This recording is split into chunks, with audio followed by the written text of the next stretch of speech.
ಎಲ್ರಿಗೂ ನಮಸ್ಕಾರ. ಇವತ್ತಿನ ರೆಸಿಪಿನಲ್ಲಿ ಸೊಪ್ಪು ಹಾಕಿ ಮೊಟ್ಟೆ ಪಲ್ಯ ಹೇಗೆ ಮಾಡೋದು ಅಂತ ನೋಡೋಣ. ತುಂಬ ರುಚಿಯಾಗಿರುತ್ತೆ. ಇದು ಹಳ್ಳಿ ಸೈಡ್ ತುಂಬ ಮಾಡ್ತಾರೆ.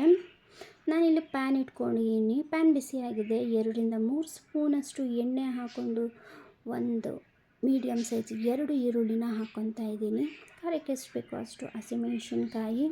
ಇದನ್ನು ಸ್ವಲ್ಪ ಚೆನ್ನಾಗಿ ಬಾಡಿಸ್ಕೊಳ್ಳೋಣ. ಸ್ವಲ್ಪ ಬಾಡಿಸ್ಕೊಂಡ್ರೆ ಸಾಕು, ಜಾಸ್ತಿ ಬಾಡಿಸ್ಕೊಳ್ಳೋದೇನೂ ಬೇಡ. ಸ್ವಲ್ಪ ಬಾಡಿಸ್ಕೊಂಡಾದಮೇಲೆ ಇದಕ್ಕೆ 1 ಸ್ಪೂನಷ್ಟು ಶುಂಠಿ ಬೆಳ್ಳುಳ್ಳಿ ಪೇಸ್ಟು ಸ್ವಲ್ಪ ಹಸಿ ವಾಸನೆ ಹೋಗೋವರೆಗೂ ಚೆನ್ನಾಗಿ ಫ್ರೈ ಮಾಡಿಕೊಂಡು ಸೊಪ್ಪು ಸೇರಿಸ್ಕೊಳ್ಳೋಣ. ಸೊಪ್ಪು ನಾನಿಲ್ಲಿ 3 ಥರ ಸೊಪ್ಪು ತೊಗೊಂಡಿದ್ದೀನಿ. ಒಂದು ಸಬ್ಬಸಿಗೆ, ಇನ್ನೊಂದು ಚಿಲ್ಕರವೆ ಅಂತೀವಿ ಅದು, ಮತ್ತು ಕೀರೆ ಸೊಪ್ಪು ಅಂತ ಹೇಳ್ತಾರೆ. ಹಳ್ಳಿ ಕಡೆ ಇದು ಹಾಕ್ಕೊಂಡಿರ್ತಾರೆ, ಹಿತ್ತಲು ಅಂತೀವಲ್ಲ ಆ ಕಡೆ ಹಾಕ್ಕೊಂಡಿರ್ತಾರೆ. ಅದು ಎಲ್ಲ ಚಿಗುರು ಸೊಪ್ಪು ಸಿಕ್ಕಿದ್ರೆ ಮಾಡ್ಕೊಳ್ಳಿ, ತುಂಬ ರುಚಿಯಾಗಿರುತ್ತೆ. ಇದು ಸ್ವಲ್ಪ ಉಪ್ಪಾಕಿ ಬೇಗ ಬಿಟ್ಬಿಡೋಣ. ಇದಕ್ಕೆ ನೀರು ಹಾಕೋದೇನು ಬೇಡ, ಯಾಕಂದರೆ ಉಪ್ಪಾಕಿದ ತಕ್ಷಣ ಅದೇ ನೀರು ಬಿಟ್ಕೊಳ್ಳುತ್ತೆ. ಯಾಕಂದರೆ ಎಲ್ಲ ಚಿಗುರು ಸೊಪ್ಪಲ್ವ, ಬೇಗನೆ ಬೆಂದ್ಕೊಳ್ಳುತ್ತೆ. ಟ್ರೈ ಮಾಡಿ ನೋಡಿ. ಇದು ರೊಟ್ಟಿಗಾಗ್ಬೋದು ಅಥವಾ ಚಪಾತಿಗೆ ಸೈಡ್ ಡಿಶ್ಶಾಗಿ ಯಾವುದಕ್ಕಾದರೂ ಚೆನ್ನಾಗಿರುತ್ತೆ. ಇದು ಸ್ವಲ್ಪ ಅರಿಶಿನ, ಒಂದು ಅರ್ಧ ಸ್ಪೂನಷ್ಟು ಧನಿಯಾ ಪುಡಿ, ಒಂದು ಅರ್ಧ ಸ್ಪೂನಷ್ಟು ಖಾರದ ಪುಡಿ.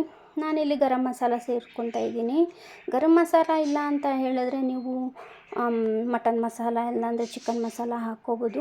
ಇದಕ್ಕೆ ತುಂಬ ಟೇಸ್ಟ್ ಕೊಡೋದೇ ಗರಂ ಮಸಾಲ, ತುಂಬ ಚೆನ್ನಾಗಿರುತ್ತೆ. ನೀವು ಈ ಥರ ಒಂದ್ಸಲ ಟ್ರೈ ಮಾಡಿ ನೋಡಿ. ಯಾವಾಗೂ ಎಗ್ ಬುರ್ಜಿ ಮಾಡ್ತೀವಿ ಮನೆಯಲ್ಲಿ, ಆದರೆ ಸೊಪ್ಪು ಹಾಕಿ ಯಾರೂ ಮಾಡಲ್ಲ ಅಂದ್ಕೊತೀನಿ. ಬೆಂಗಳೂರು ಸೈಡು, ಹಳ್ಳಿ ಸೈಡ್ ಆದರೆ ಎಲ್ಲ ಥರ ಸೊಪ್ಪು ಸಿಗುತ್ತೆ.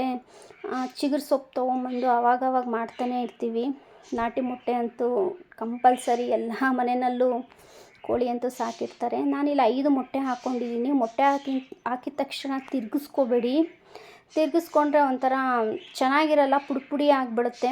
ಒಂದು 2 ನಿಮಿಷ ಬಿಟ್ಟು ತಿರುಗಿಸ್ಕೊಂಡು ಮತ್ತೆ ಒಂದು 2 ನಿಮಿಷ ಹಾಗೆ ಬಿಟ್ಬಿಡಿ. ಹಾಗೆ ಬಿಟ್ಟರೆ ಇದು ಇವಾಗ ಎಗ್ ಬುರ್ಜಿ ಮಾಡಿದಾಗ ಯಾವ ಥರ ಉಂಡೆ ಬರುತ್ತೆ ಪಲ್ಯ, ಆ ಥರ ಬರುತ್ತೆ. ಸೊಪ್ಪಿಗೂ ಚೆನ್ನಾಗಿ ಹೊಂದ್ಕೊಂಡಿರುತ್ತೆ, ರುಚಿಯಾಗಿರುತ್ತೆ. ನೋಡಿ ಈ ಥರ ಬರುತ್ತೆ. ಇವಾಗ ಚೆನ್ನಾಗಿ ಕೈ ಆಡ್ಕೊಳ್ಳಿ. ಎಣ್ಣೆ ಕಡಿಮೆ ಅನಿಸಿದ್ರೆ ಒಂದು ಚೂರು ಎಣ್ಣೆ ಹಾಕ್ಕೊಳ್ಳಿ. ಮಾಡ್ಕೋಬೇಕಂದ್ರೆ ಸ್ವಲ್ಪ ದಪ್ಪ ತಳ ಇರೋ ಪಾತ್ರೆನಲ್ಲಿ ಮಾಡಿಕೊಂಡ್ರೆ ಚೆನ್ನಾಗಿರುತ್ತೆ. ಈ ಥರ ಒಂದ್ಸಲ ಟ್ರೈ ಮಾಡಿ ನೋಡಿ. ಸೊಪ್ಪು ಹಾಕಿ ತುಂಬ ರುಚಿಯಾಗಿರುತ್ತೆ.